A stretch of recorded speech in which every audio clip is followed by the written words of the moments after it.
কিছু কিছু খুচরা পার্টি তারা অবৈধভাবে কিছু কিছু মন্ত্রণালয় নিয়ন্ত্রণ করছে এবং সেটাকে নিজেদের সম্পত্তি বলে মনে। আমরা জানি যে নির্বাচন হলে তাদের সম্ভাবনা তো নাই, তাদের ভরাডুবি হবে।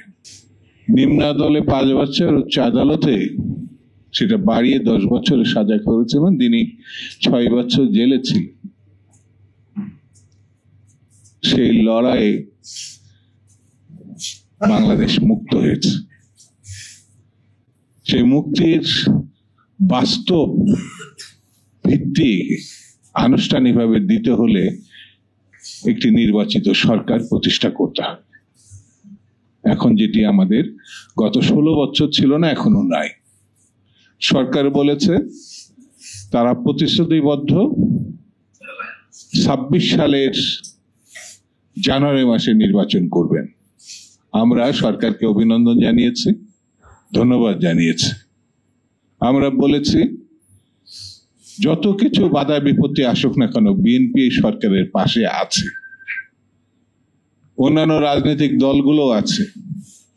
কিছু কিছু খুচরা পার্টি তারা অবৈধভাবে কিছু কিছু মন্ত্রণালয় নিয়ন্ত্রণ করছে এবং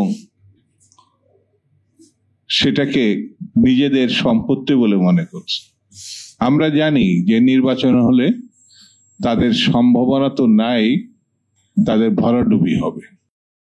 সেই জন্য তারা নির্বাচন চাচ্ছে না।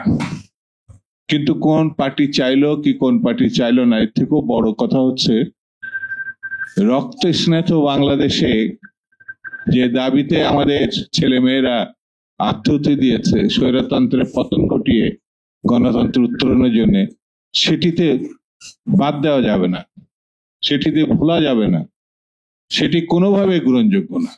সেই জন্যে বন্ধুরা, আমি বেশি বক্তৃতা করব না।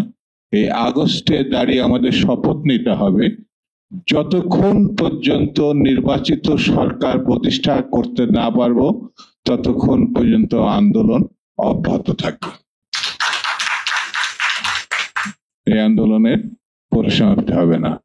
জবাবদিহি সরকার মানুষের কাছে প্রতিশ্রুতিবদ্ধ থাকে, জবাবদিহি সরকার আইন মতো চলে, জবাবদিহি সরকার বিশ্বের সমর্থন পায়, জবাবদিহিমূলক সরকার হেলাফেলার কোনো বিষয় না।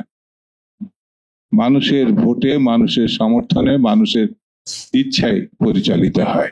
সেই জন্য আগামী দিনে আমাদেরকে একটি গণমুখী রাজনৈতিক ব্যবস্থাপনা যদি প্রতিষ্ঠা করতে হয় তাহলে অবশ্যই নির্বাচিত একটি সরকার প্রতিষ্ঠা করতে হবে।